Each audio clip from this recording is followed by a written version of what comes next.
Have you ever felt like your browser tabs are getting out of control, all squeezed into a tiny horizontal strip at the top of your screen? Hi everyone!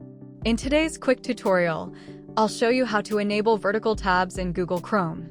Make sure you have the latest Google Chrome web browser installed on your computer. Click the 3 vertical dots in the top right corner of your Chrome browser. From the drop-down menu, select Settings. On the left-hand side, click Appearance, then look for Tab Position. In the selection box, choose Vertical. Now you'll see all your open tabs displayed as a vertical list on the left side.